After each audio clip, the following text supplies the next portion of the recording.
Welcome along, guys. Today we're going to continue on with our series on how to market online with bacon.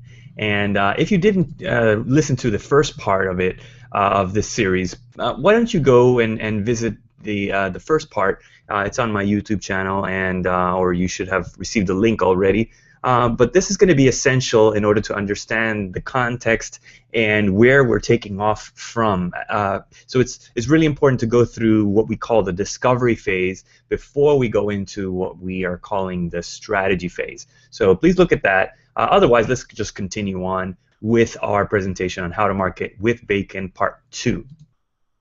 And I'm calling this strategizing your bacon because, as I said, we're talking about strategy, how to build a digital strategy, something that is successful and is bound to reach an intended audience. Before we go into that, let's go over who I am. And my name is Alex, and I'm a creative digital marketer. I used current technology to help successful companies looking to transform their brands and attract more business. Throughout almost 2 decades of professional experience, I've won some distinguished honors in the web and advertising industries, and even picked up a few awards for best use of social media. Throughout this career of mine, I've built some successful online experiences for global brands such as Disney, Busch Gardens, and many others that have produced millions of dollars in sales in record periods of time. Now, as I see it, most businesses are simply confused on how to use the web to attract prospects while at the same time feeling proud of their brand. The way I solve this is building a simple and proven 5-step formula which produces an irresistibly attractive online presence. And that's exactly what we're going to go over, the second phase of this 5-step formula. I'm impassioned by the power of technology to connect people and help them obtain accurate solutions to their problems. And this is why I get excited whenever I can observe how the same principle applies to businesses in today's context. I am very enthusiastic for seeing businesses prosper, and I pour this enthusiasm into my clients' relationships and projects. So let's talk a little bit more about what this whole strategy kind of within my 5-step formula is. But before I do that, let me invite you to go over to my site, which is creativestrategytips.com, and there you'll be able to download my free ebook in which I explain why creativity cannot survive without strategy and why strategy cannot survive without creativity. And certainly I'll be sharing the replays and I'll be sharing the next parts of this series to all subscribers to this site. So why don't you go ahead, open it up in your browser tab and subscribe to creativestrategytips.com, and you could feel free to read also the articles that I've posted there. And let's talk about how to market your business with bacon. If you saw the last episode, you'll be familiar with what I'm talking about here, which is not dangling a strip of bacon by any means, but actually 5 essential qualities that are present in every irresistibly attractive online presence. You know, I've studied hundreds and hundreds of digital campaign and digital efforts, and I see these 5 qualities present throughout all of them. And I try to include them in the efforts that I build as well, which are based on reality, aimed towards results, creatively developed, they're organized in propagation, and they're numerically measured. So these 5 result in an irresistibly attractive online presence, and they just so happen to spell the acronym BACON. Okay, so this is what I call marketing your business with bacon.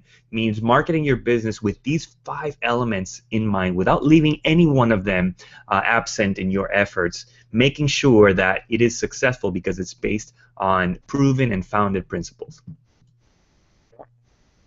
Let's talk about today the second quality in this formula, which is aimed toward results. So successful digital efforts are known because they have an aim, they have a goal in mind, and a very concrete result that they're aiming towards.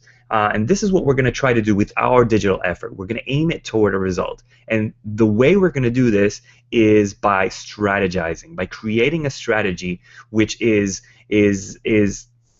thinking of the goal in mind first. What is our goal for our digital effort? So many businesses that I talk to start a digital effort. They start a website, they start an online campaign, and they do it just because this is something that you're supposed to do, right? They just say, I got to be online because everybody's doing it, but they don't have a concrete goal in mind when they deploy these efforts. And this is worrisome because at the end of the day, they're neither reaching what they are hoping to reach, and secondly, they're not really able to measure whether their efforts were fruitful and profitable. So we're not going to make this mistake. We're going to aim our efforts towards a concrete and measurable result. Why strategy?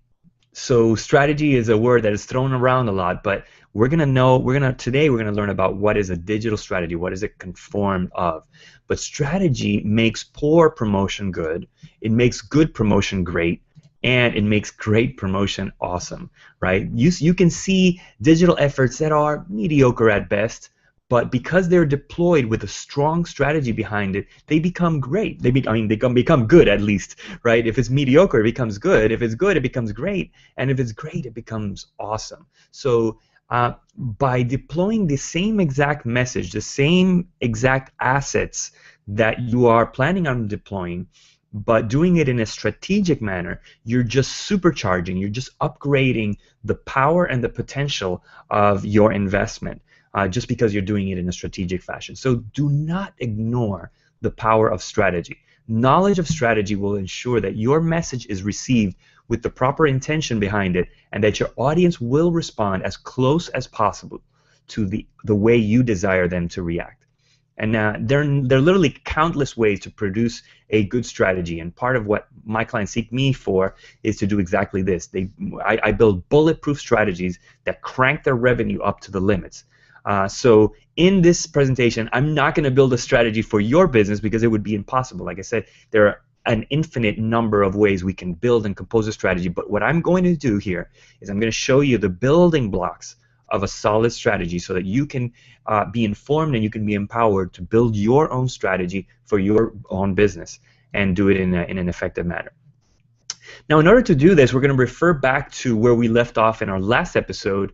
And once again, please look at that if you don't remember, if you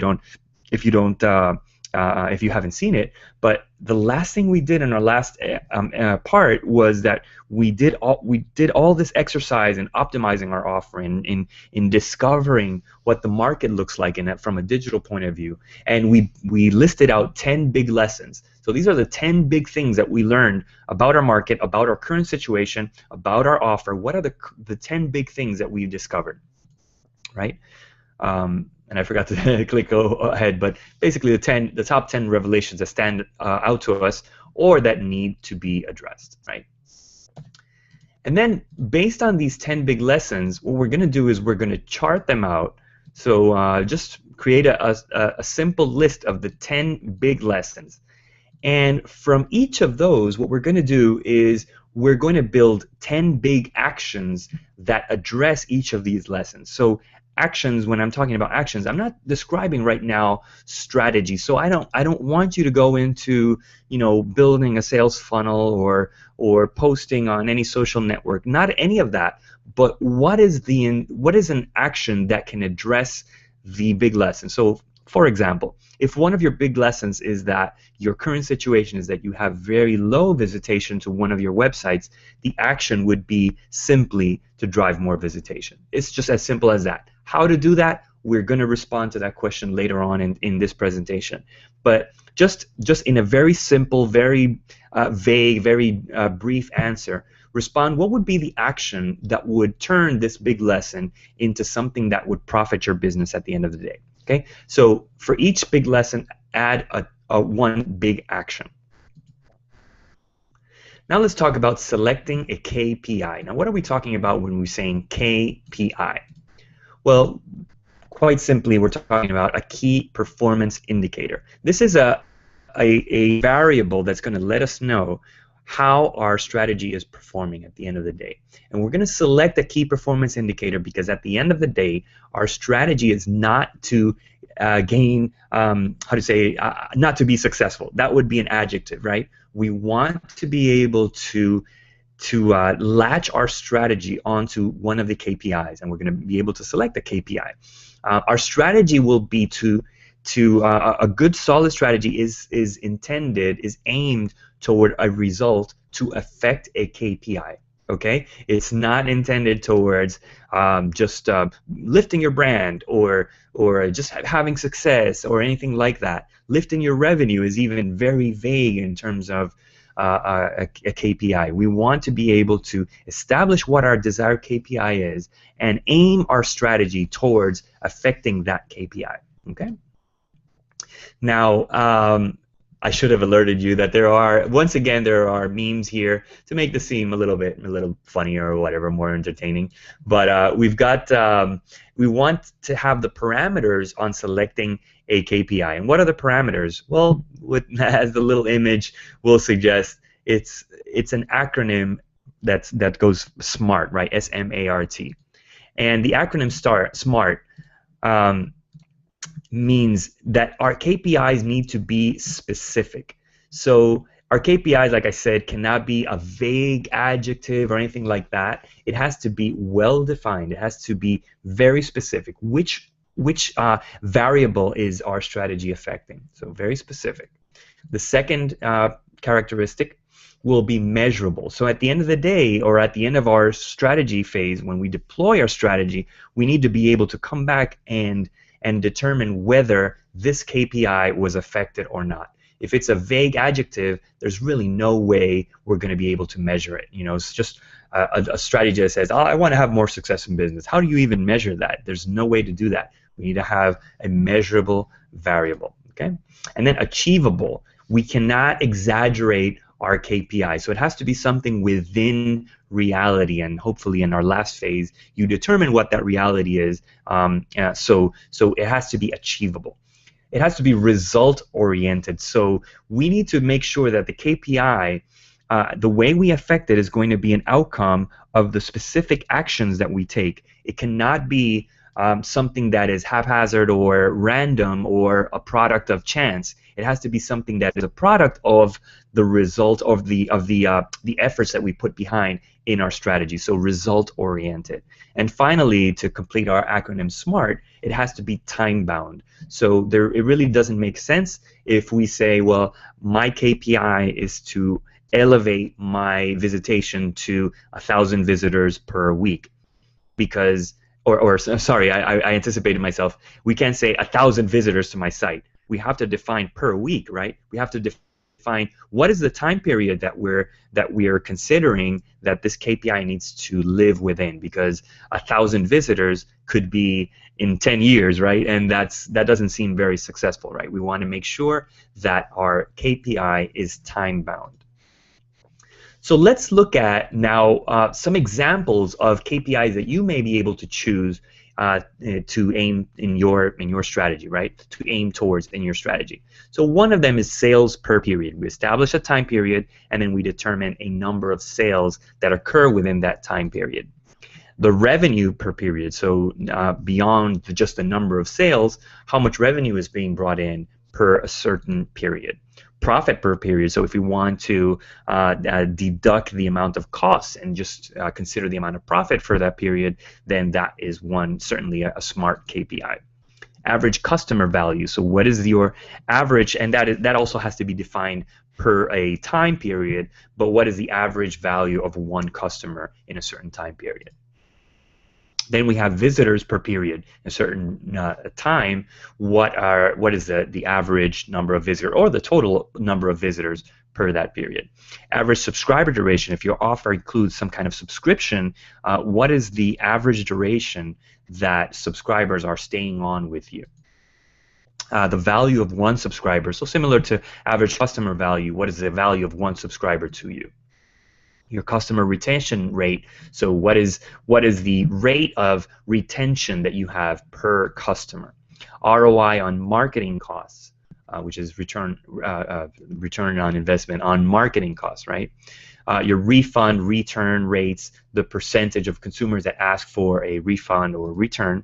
The shopping cart abandonment, which is the percentage of customers that place item in their shopping cart but never continue on with the sales. Average duration until purchase, the amount of time that it takes for each customer to make a purchase once, since they started visiting you or they started having contact with you. Average subscriber duration, the average duration that you have for a subscriber staying on board with you. Oh, I think I repeated that one. I'm sorry about that. That was a bit redundant. It's right here on the other side. Okay, let's move on. Earnings per visit. So how many for one visit? How much do you earn for one visit? And that's basically the average gross revenue per each visitor. And we can talk a little bit more about that. Oh, my slide is a little bit out of order here, but now I wanted to talk about competitive exploits. So what I mean by competitive exploits are the ways in which you can look at your competitors and basically look at their weaknesses and exploit them in an ethical way with your offer or your actions that you take. And your strategy doesn't necessarily have to exploit your competition. Sometimes they can just live on their own. Maybe your offer is so strong that there is no competition, and that you probably discovered that in the prior phase. But if you have discovered that your competition is strong or significant or relevant, so what we want to do is look at where is your competitor weak, in which of these areas is your competitor weak, and what actions you can take to exploit their weaknesses. So, for example, we have quality or brand strengths, and just the suggested action in that case is to present your brand with a polished identity, as if it were already number one. If you've determined that your competition is lacking in terms of their brand strengths, then you need to put more efforts into your brand strengths so that you can appear as the number one player in that industry. Number two, let's talk about traffic volume. So if your competitor is low on traffic, they're not getting enough visitation, then you can go for one of the audience building tactics that we'll go over. By the way, we will go over a bunch of tactics after this, so when I mention these tactics, don't despair. I'll go over this in detail. But on the other hand, search relevancy. So if you notice your competitor is not turning up on searches, that might be an opportunity for you to put action into your brand so that you are the one that turns up in relevant searches. And you can do some audience building tactics and SEO, which is not the focus of this presentation, but everybody knows about, search engine optimization that will help boost your presence in search engines. Backlink strength, which is kind of similar to that. If you notice your competitor is turning up in the search engines but is low on their strength of backlinks or the number of backlinks to their site, then you can build some SEO tactics or strategic content creation and some outreach programs as well. If you notice your customer, your competition has a high rate of customer dissatisfaction, then you can optimize your offer, you can build your audience, you can build awareness, you can help put tactics to boost your sales and have engagement tactics to have a better customer satisfaction rate. And I have a few other competitive exploits here, which are the audience engagement. So let's say your competitor is low on audience engagement, you can put in a better engagement tactic behind your brand so that you can exploit that as well. And then finally, the final example, and there's certainly more than this, but a final example we'll give is an unexplored audience. So let's say your competitor is going too wide and that maybe is ignoring a subsegment of your audience. Now you can build a specific audience building tactic to reach that niche portion of the audience that they have not been able to reach successfully, and now you can capture that market share for your brand. So these are some competitive exploits that you might want to consider for your brand. Now let's talk about strategic schemes. So when I talk about strategic schemes, what I'm talking about is the recipient or the flavor that the full strategy is going to live within. Okay, so for the most part, most strategies are known for a certain characteristic, a certain tactic, a certain technique, maybe a certain platform that for the most part your strategy plays within. So it's good to know, good to be mindful of this, because this may also come about from your 10 big lessons. So maybe you might have discovered that your potential audience is living for the most part on a certain, on a mobile platform, or that responds to email or responds to viral tactics or word of mouth, et cetera, et cetera. So you might be able to choose one of these schemes to say, you know what, my strategy is going to focus on one of these things for the most part, okay? We're going to talk about in a little more granular detail on tactics. So these are not tactics, these are schemes. These are the recipient of your strategy, where it's basically your strategy is going to be known for the most part, on one of these examples. So original content, user-generated content, gamification techniques, remarketing, database marketing, contests, affiliate, scarcity, word of mouth, viral, PR techniques, email, event, drip messages, coupons or discounts, sampling, offering samples, offering trials, mobile, sales funnel, etc., etc. So you might be able to already have an identifier in your 10 big lessons on which of these schemes will work better for what you are trying to achieve, right? And maybe one of these is completely tied with your selected KPI. So by all means, make sure that you choose the scheme that will be most relevant to what you are trying to achieve. Now let's talk about tactics, and let's be very clear. A strategy is not the same as a tactic. So a tactic is going to be the subcomponents of a strategy. A strategy is going to describe the general sense of what we're trying to achieve and how we're getting there, but the tactics are going to be the specific steps, the specific techniques that we're using to get to the goal that is described in our strategy. So hopefully that's clear.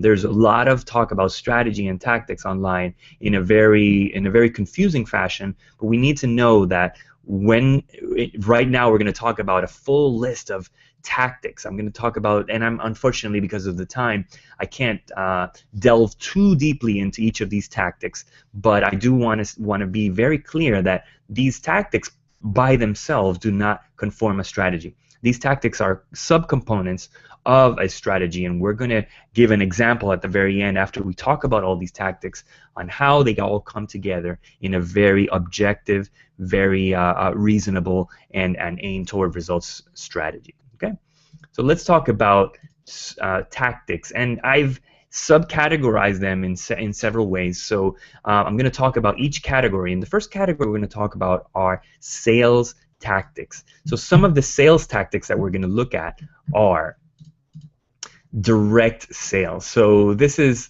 it comes from direct marketing. It's a very direct presentation in presenting an offer to purchase to your audience. So this is might be considered an absence of strategy, but certainly within a strategy, you can present a direct offer, and it still lives within the greater sense of the strategy. So a direct presentation of an offer. Then we have the upsell, which is where your customer is presented with an opportunity to upgrade their purchase to one with a greater set of features, and it's usually at a higher price point. So you're going to buy something for $20. Here's an upsell for $20 more. You can get this much more. And now we've lifted our revenue and profits because we presented this upsell. Then we have a downsell, which is where the customer declines to move forward with one offer, and then they're presented another offer with a lower price point. Okay, so that's a downsell. Then we're going to look at the cross-sell, which is where the customer is about to purchase one offer, and they're presented with an opportunity to also purchase another offer for a lower price, right? So just tag along this offer, right? And then bundling, which sounds similar to it, but it's basically presenting two or three or more items within one purchase and saying, hey, you can buy this bundle for this amount, and that amount could either be a lower price for each of the separate components, or it could be just a more convenient way to buy these certain items, right? Then we have coupons, which is pretty much everybody understands that, just buying something at a discount based on some privilege code or a privilege item where you say I got a coupon code, etc., etc. And then we have the price comparison. So this is a sales tactic when we say you're presenting your offer, and you can say in the market there exists A, B, and C. Our offer is C, and you can see that our price is more competitive. And the scarcity tactics, which is just saying, you know, our offer is available for just 24 hours, or there are only 45 units left, or something like that. So certainly a sales tactics, and I would prompt you to do it in an honest fashion. I know there's a lot of dishonesty in terms of using this just kind of as a ploy, but if you do want to limit your offer to a certain time or a certain quantity, feel free to communicate that to your audience. Now, aside from the sales tactic, let's talk about the audience building tactics, and we certainly just kind of brushed upon that in our previous talk about competitive exploits. But audience building tactics, so these are going to be tactics that are designed to increase your audience, to increase your platform. Okay, so we have PPC ads, which is one of the most basic traffic generation tactics on the web, and they're flexible. You know, you're just paying for clicks to your property. Then we have CPM, which is ads that are charging you based on a number of impressions. Then we have display ads, which are visual ads presented in spaces that don't belong to you, but you're definitely pulling traffic away from those places into your site, and you're paying an amount for that. Retargeting, which is a tactic that captures the behavior that links an individual web user with the site that they visited and places a cookie on their browser, and this way it presents an ad related to that behavior on other websites. So if you have ever felt that Facebook is following you around or Google is following you around, this is what they're doing. Basically, they're just putting a retargeting cookie on your browser, and in a way they're following you around. But you're with your cookie, you're telling those platforms that you are you're open to have that content on your ad spaces. So then sponsored content, so certain sites like Twitter, Tumblr, Reddit have tools available to highlight certain portions, certain posts of commercial nature, and some people call this native ads or native content or whatever. So sponsored content is certainly one way to build audience. Mobile ads, most ad networks have options that let you display ads only to users navigating through mobile browsers.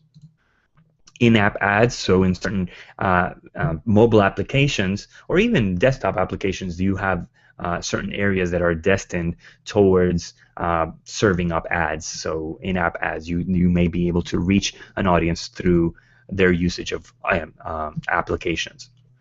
Then we have YouTube ads, with a great majority of video traffic to its credit. YouTube has really taken off as an advertising-driven network in the past few years, and ads can appear as featured videos, banners, static banners upon the video, in-stream video ads, pre-roll video ads, etc., etc. So it's certainly a strong network to drive visitation. Then we have the infamous squeeze page, which is, where you give users an ethical bribe and say, "I'll give you this in exchange for your contact information," and by doing that, you're just increasing your email list. So that's one way to do it. Then we have the free content, which is, you're promoting, you're increasing your visitation through promoting free content. So one of the most common uses is to collect contact information, kind of in the way the squeeze page is, in exchange for content of some kind. But also, for example, pay with a tweet is a free content audience generator or audience builder, which they allow sites to require site owners to require users to send a tweet in exchange for some kind of content. So I've seen this, for example, on font sites where they say, "We'll give you this font for free if you tweet out our link," and they basically are trying to increase build up their audience this way. Then we have SMS campaigns.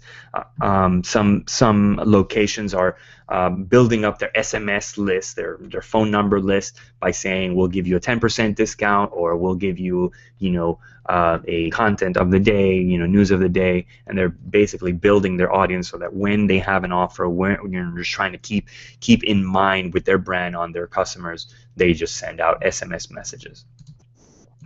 Then we have organic traffic, which is kind of what people are calling content marketing these days, which is just building free content and pulling that organic traffic of people that are looking for that type of content in order to build visitation and build the audience to their site. Affiliates, where you're basically capitalizing on another person's list, another person's audience, granting them some kind of incentive so that they can send audience to your site. And then finally, email newsletters, which it still has value today. If you have great content that you can deliver via email, you can offer that to your audience. People can subscribe to you, and then you build your audience that way. Okay, so these are some of the audience building tactics that we are going to look at. Then we have awareness tactics. So awareness are, basically when you're not necessarily looking for a direct action, a conversion action. You just want to get your brand, your message out there. Maybe you have a conversion action intended down the line, but for the most part, what you want to do is just spread the word. And we all know that if you spread the word powerfully enough and widely enough, that will open up an opportunity and a platform to present an audience down the line. So an awareness tactic could be very powerful as well. One of the ones that we know that still works in our day is the hashtag movement. So people just generate a unique hashtag and spread it out so that other users can click on that and see a collection of messages and content under that hashtag, and that certainly gives a sense of we're all in this together, we're all communicating together, and we're all pushing this content together. We have on-site web content, so many brands have had a lot of success in giving users the ability to pull up additional content on their smartphones and their mobile devices when they're visiting a certain location. When I talk about on-site, I'm not talking about websites. I'm talking about real physical sites. So being at a site and pulling up content about that location, about that business, but doing so through the web. Now, pretty much, most of us have smartphones in our pockets. So we have computers walking around. So when we visit a location, there's usually very relevant content that we can offer to our audience. Then we have blogger outreaches, which are, when we give bloggers a reason to pay attention to us, and do so in a way where they feel that we're adding value to their platform, and therefore they kick us back with some attention and kind of, some awareness of who we are. Then we have video assets, so videos kind of like the way commercials are, TV commercials are these days. They don't really, most of the time, they're not intended for a direct action, but rather kind of to keep top of mind in their audience's conscience, right? To kind of have a brand awareness in them. So that certainly works over the web, where you can put together a video asset that just gives people awareness of what you're about, what your message is about, not necessarily looking for a direct conversion action. Although in many cases that may be the intention. Then you have visual assets, which are similar to this, but we have, and obviously video is a visual asset, but we're talking about broader than that. We're talking about, galleries, graphs, infographics, and things like that, and photography, which also create awareness, help create, content and awareness. And we have CPV ads, which are what are called cost per view ads, which is where you are presenting a video and you're being charged basically on the view, because you're not looking for a direct engagement, a direct conversion action. All you want is for more and more people to look at it. It kind of works in the way like a CPM ad does, where you're being charged on an impression. So here you're being charged a small amount per each video view, and you, in your strategy, you may consider it a profitable tactic, that the more people that see your ad, the more your brand is going to be lifted in a very measurable way, as we discussed. Let's talk about now engagement tactics. So in your strategy, you might see that it's beneficial for you and to engage with your audience. So not just a passive viewing or a passive conversion or an active conversion action, but just something in between where you're actually conversing, you're actually talking, you're actually exchanging information with them. So let's talk about some engagement tactics, and forums are probably one of the oldest ones. I remember my time back in the BBS era where we had, our own kind of version of what forums have become today, where you log on with a username, you exchange information, you kind of talk to each other, and forums are quite surprisingly very alive today. You're going to find a forum for almost any type of topic, and it may be that you find a forum for your topic of interest for your business. So forums are not something to be ignored. And now, aside from forums, there are forum-like tools, or what I call forum-like tools, which are places like Google Plus communities, or LinkedIn groups, or Facebook groups, and these are established platforms that have offered a kind of a non-public, a kind of a more controllable environment where people are interacting and sharing information.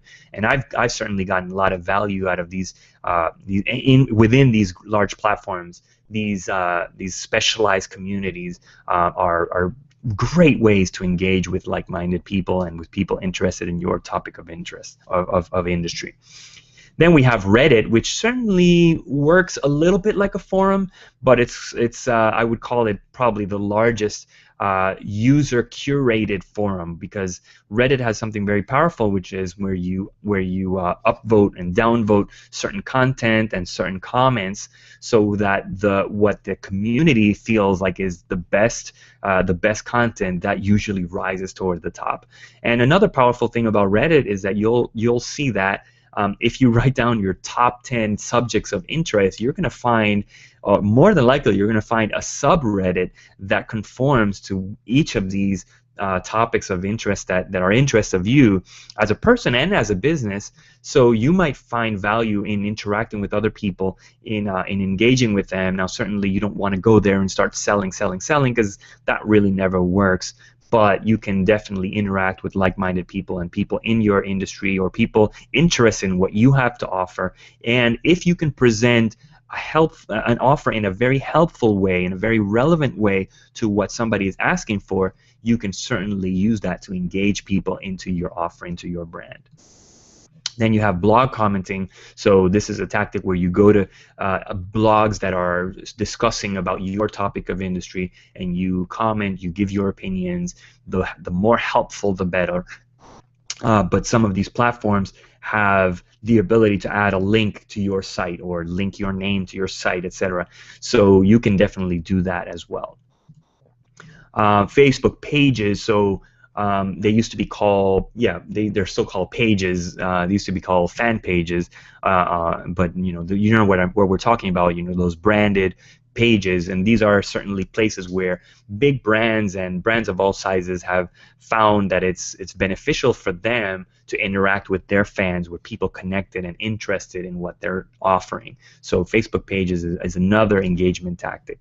Twitter is one as well, where brands are benefiting from the ability to communicate one-to-one with audience members. So there are even brands that have a separate Twitter account for customer service, or customer attention, or just to kind of address customer concerns.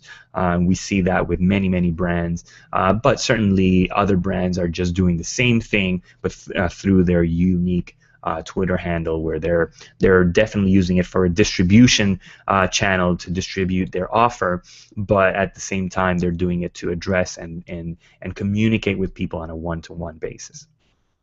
Then we have Google Plus.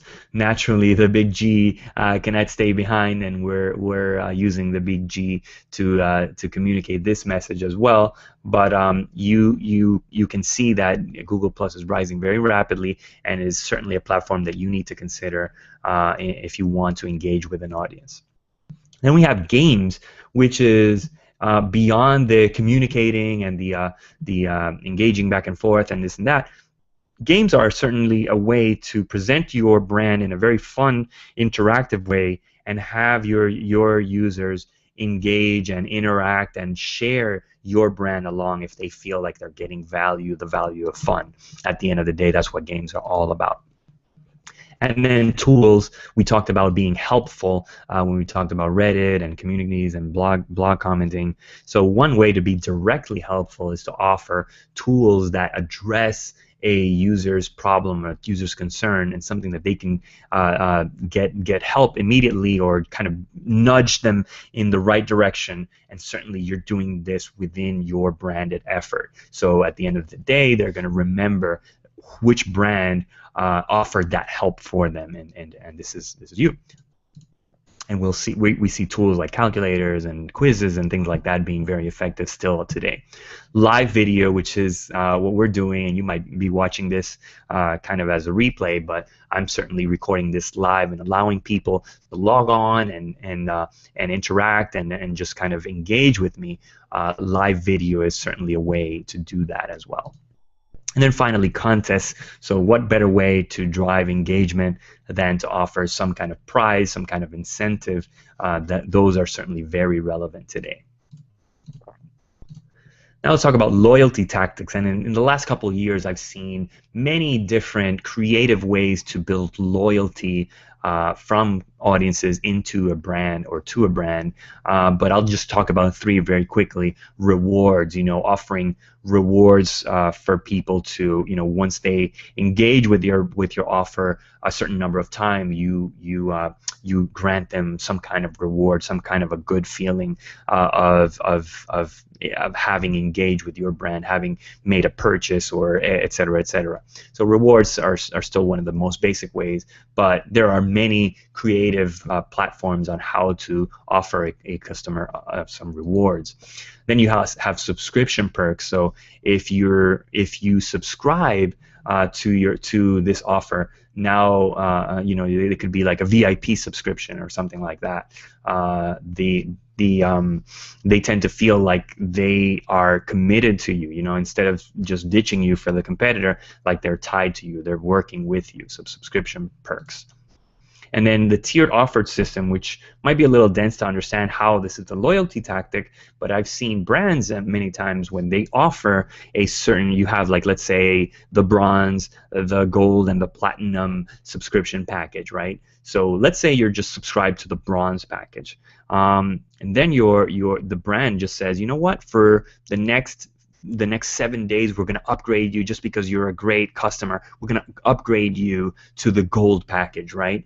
And that's certainly a very good feel. Even if the customer doesn't decide to upgrade, that customer is going to feel like they got some added value to being subscribed to you because you gave them that extra lift. You let them enjoy the benefits of a higher tier for free without having paid anything. So that's a way to do a tiered offer system in a loyal, to derive loyalty.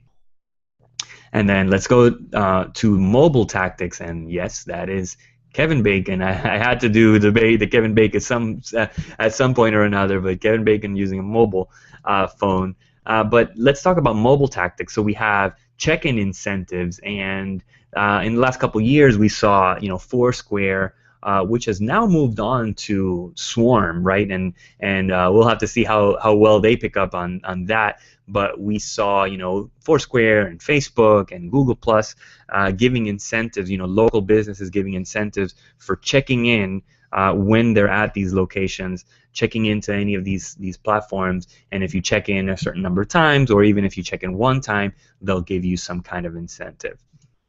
And then we have SMS. We already discussed this under audience building, but it's good to rephrase that there are promotions and coupons and discounts that can be specifically directed towards a mobile user through SMS. And mobile applications, so this is no secret to anybody living in this era, but mobile apps are also a way to have people engage with brands through branded applications, right? Engage with their brands, spread the word on their brands, and we've seen very successful uses of mobile applications with brands. Geofencing is where you give permission and you establish that when you're at a certain distance from a central location, that brand is going to send you a targeted message to say, hey, you're close by to our location, why don't you come by and get a certain discount or a certain offer, item for sale, etc., etc. So that's geofencing. And then mobile search, which we discussed already, just kind of under audience building tactics. So let's talk about an example strategy. So we went through a very long list of tactics, but how does this tactic look within a strategy? So this is a little map based on a strategy that actually I developed for one of my biggest clients, and I call this the big awareness, or sorry, I call this the tickle tease strategy, which is the goal with this was to drive visitation at a certain time when this client was going to perform a live video event. So that was a KPI. The KPI in this instance was viewers at a certain time for this live video. So we had a very clear goal in mind, and we built all the tactics around this very clear goal, right? So the tactic, as we see, and hopefully you can see my pointer, but the tactic began as a video asset. So here was a video asset that just kind of kicked off and gave a very engaging content to kick off the whole idea of, you know, at a certain point in time, we're going to reveal this news, right? It's something that this audience was very much interested in, and we're going to reveal at a certain point in time. And the video asset kind of kicked off the interest in this topic. So this video asset lived on a content site, which certainly had an email opt-in function to, you know, just opt in with your email address and we'll let you know when we have more news about this. The video asset was shared via a hashtag movement on platforms like Facebook, Twitter, and many others. At the same time, there was a blogger outreach portion. So we identified the top bloggers in this industry, and to those bloggers we sent a personalized video, so almost the same kind of video as the kickoff video, but this one was personalized for each of these bloggers. So we made them feel special. We made them feel like we were paying attention to them, and therefore we had a 100% engagement rate where these bloggers added their personalized video onto their site and then linked to our content site. So we were getting traffic from all these places onto our content site, and people were opting in at a very high rate. For people that opted in, then we sent an email to a game, and this game was also promoted via Facebook and Twitter and other social networks. And when we drove all this traffic to the game and at a certain period of time would reveal teasers towards the live event, and was building that audience through very, very clear engagement. This game had a very fun factor. You know, there was something for them to feel like they were getting value, the value of fun, but also the value of being able to see news ahead of time, ahead of the live video event.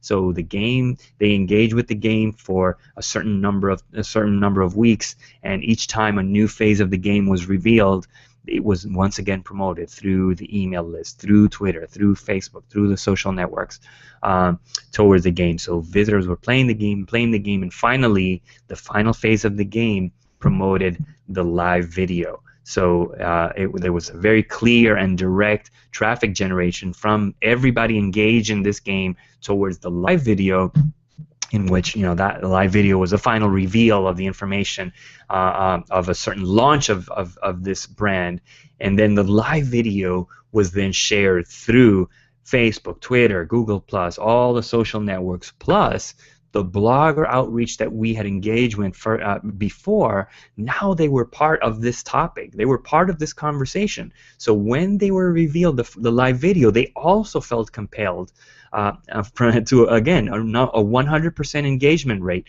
They were compelled to share this live video or the link to the live video on their certain sites. So then, you know, the live video replays gained all the more and more exposure.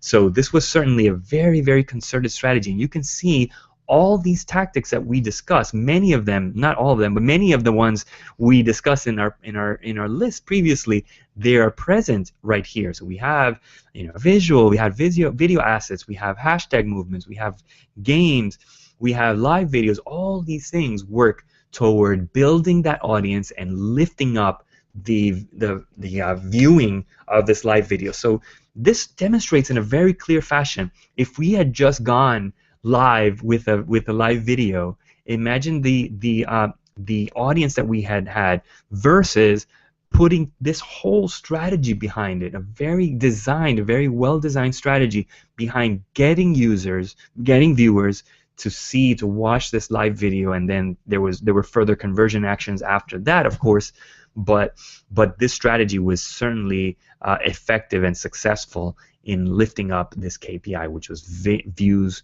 per live video. Okay, so let's talk about the components of an attraction strategy. So if your strategy, in the most cases, in the majority of cases, your strategy will want to look towards attracting people, because that's how you build your market share in most cases, right? Is to attract more customers to you. So your strategy needs to have three main components, right? And the main components are, number one, they need to reach. So no successful strategy can exist without reaching your potential audience where they're at. So your potential audience is not outside your door knocking to get in. They're interested in what they're interested. Your job is to reach out to them, talk about the things that are interesting them, that are going to compel them to pay attention to you, to stop what they're doing and say, hey, you're talking, you have something valuable to tell them. So make sure your strategy has one component that at least is a reach component. Then your strategy needs to have a pull component. So once they've paid attention to you and they say, hey, this guy over here, this brand over here has something to tell us, what are you going to give that is going to pull them in, that is going to effectively bring them towards you? And it could be an engagement portion, it could be an audience building portion, something that is attractive, that is motivating, that is impressive and memorable for them to engage further in your brand experience. And after the pull portion, make sure that there is a conversion portion, okay? So after their pull, after they're right in your territory, right? You've pulled them, now you want a conversion. You want to convert them. You want a conversion action to take place. So you're usually looking for them to take some kind of action. Are they going to subscribe to you? Are they going to purchase to you? What are you looking to do? Be explicit about what you want them to do. And in our next episode, we're going to talk about how to kind of nudge them and push them towards what you want to happen to ultimately affect your KPI. So in essence, we've talked about all the components about strategy. Now it's time to build your strategy. So let's once again kind of go over how to build your strategy. So number one, review your 10 big lessons, which is what we collected in our previous phase. Then review your strategic goals, define your primary KPI, then select the strategic scheme that is related to the primary KPI, then define the tactics to be used, and finally combine the tactics in a manner that affects the KPI in a direct and measurable fashion, okay? So that's how you build your digital strategy. And this concludes our presentation on aimed toward results, strategizing your bacon, okay? How do you think? Did that help? Well, I wanted to present to you, and I'm certainly not here to sell you on anything. I don't have anything to sell, but if you want more, I'm about to put out a step-by-step guide on how to build your strategy, and it'll have detailed explanations about each strategic scheme. There will be 19 pages on details on digital tactics, and we just brushed over all these tactics, but we'll have much more in-depth information and case studies on these tactics. It'll have more examples on strategies that pertain to different situations, much more information on how to build an irresistibly attractive strategy. And if you're interested in something like this, I want to compel you once again to subscribe to my list at creativestrategytips.com. creativestrategytips.com. You can, for the meantime, you can download my free ebook, The Creative Strategy Manifesto. And when this step-by-step guide on strategy comes out, I'm going to let you know so that you can, if you decide to take advantage of that, you can certainly do that. Okay, so creativestrategytips.com. Don't delay. Do that. Get in touch with me. You'll get in touch with all the good content that I share, and you're certainly going to learn how to reach audiences in a very strategic and creative fashion. So this concludes our presentation for today. I hope you enjoyed it. I hope it helped you think about different ways in which to attract an audience, on which you can use digital media today, digital channels today, and digital tactics to reach your audience, to increase your business and help support what you're doing in your efforts. So thank you very much. This is Alex Rodriguez, and I will let you know when part 3 comes out, which is going to be the third portion. We're going to explain creatively develop, how to produce your assets that support, that fill in your strategy in a creative fashion. We're going to give tips, we're going to give techniques on how to be more creative. We're going to give you some very specific steps on how to build assets in a creative fashion. So don't miss that. Just subscribe to creativestrategytips.com, and I'll let you know when that comes out. Okay? Thanks very much for being in touch, and I'll talk to you later. Let's keep in touch. Bye-bye.